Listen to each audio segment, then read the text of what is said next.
Donald Trump just made a chilling promise about which country he wants to attack after he's finished with Venezuela, and it's already triggering a global panic.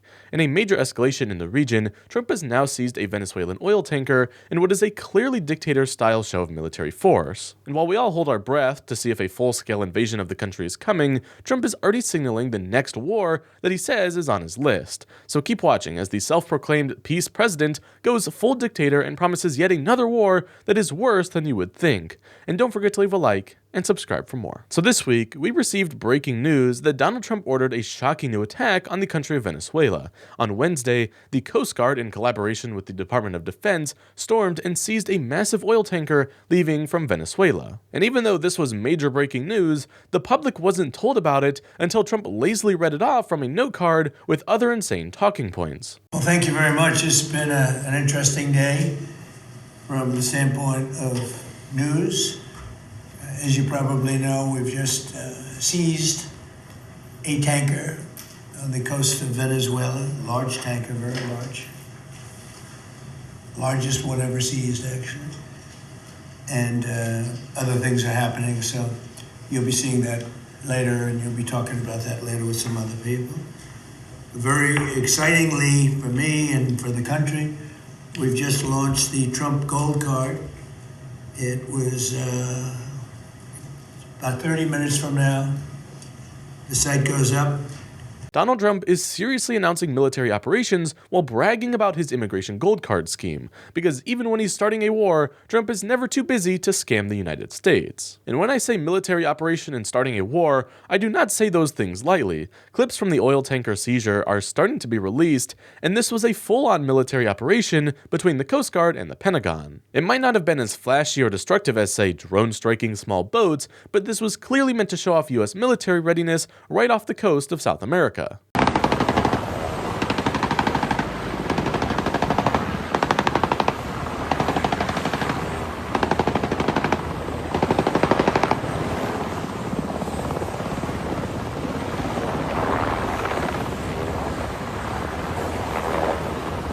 The US military just demonstrated it is ready to fly and deploy troops right up to Venezuela's borders. Donald Trump can't seem to scare President Maduro of Venezuela out of office, so now he's trying to actively provoke him. And beyond just the boat strikes that we've all heard about, this newest action is part of a long line of attacks from Donald Trump, who seems to be just itching for a war to break out. U.S. official confirms that it was in fact the U.S. Coast Guard that seized that Venezuelan oil tanker. The president just moments ago in the White House confirming that information, not providing further detail, but he did call it the largest one ever seized and suggested that photos could follow. Now, the bigger context behind all of this is that President Trump has been seriously escalating pressure on Venezuelan President Nicolas Maduro in recent weeks. The U.S. has conducted since September more than 20 strikes on suspected drug boats in the Caribbean Sea, killing more than 80 people. The president just yesterday also said that Maduro's days are numbered. He's also repeatedly said that strikes on land could be coming soon. We've also in recent weeks seen a major show of U.S. military force in the region, a big show of that, big message really aimed at President Nicolas Maduro, including deploying the USS Gerald Ford to the region. That is the world's largest aircraft carrier, but no question, guys, again, this is certainly going to inflame tensions.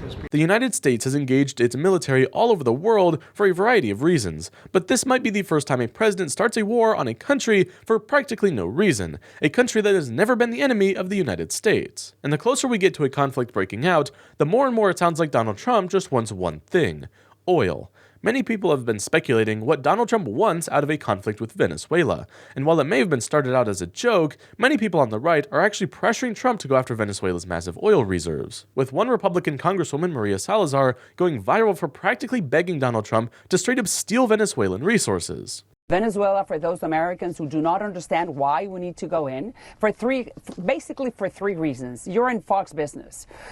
Venezuela, for the American oil companies, will be a field day. because it will be more than $1 trillion in economic activity. American companies can go in and fix all the oil pipe, the whole oil rigs, and everything that has to do with the Venezuelan petroleum companies, or everything that has to do with oil and the derivatives. We're going to be doing a favor to us, to our children, to our economy, to our oil companies. Republicans like Salazar are literally calling a takeover of Venezuela a favor to our children and a favor to oil companies. This is insane propaganda from the right and goes to show you that they never think of the people who might die in an invasion or of the norms of international diplomacy. Republicans only ever think of business and money, and Donald Trump proved that he feels exactly the same way when he said the United States would just keep any oil it could seize from Venezuela. When he was asked about the oil tanker he had seized, Trump says that he won't say where the ship is going, but that the United States will definitely be keeping the oil. It's unfortunate what happened. I mean, I know exactly what happened. It got it started a little bit, but we'll see if we can put it out. We're interested in the seizure of this tanker. What happens to the oil on that ship? Well, we keep it, I guess. Where does it go? What port does it go to? Well, you have to follow the tanker. You know, you're a good newsman. Just follow the tanker. Do you know where Follow it was going? follow it. Get a helicopter and follow the tanker. Is it true it's going to But keep we're going? gonna. I assume we're gonna keep the oil.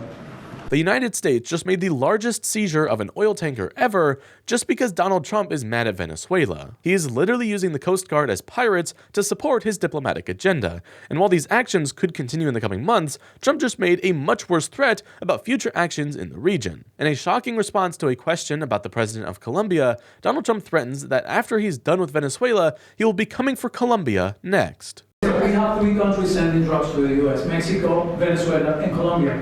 And you talked to the president of Mexico, you already talked to Nicolas Maduro. Have you considered talking to the president of Colombia, who you call a drug leader?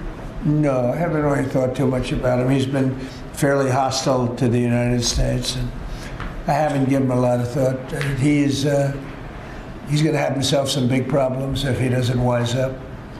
Colombia is producing a lot of drugs. They have cocaine factories that they make cocaine, as you know, and they sell it right into the United States. So he better wise up, or he'll be next. He'll be next too. And I hope he's listening. He's going to be next.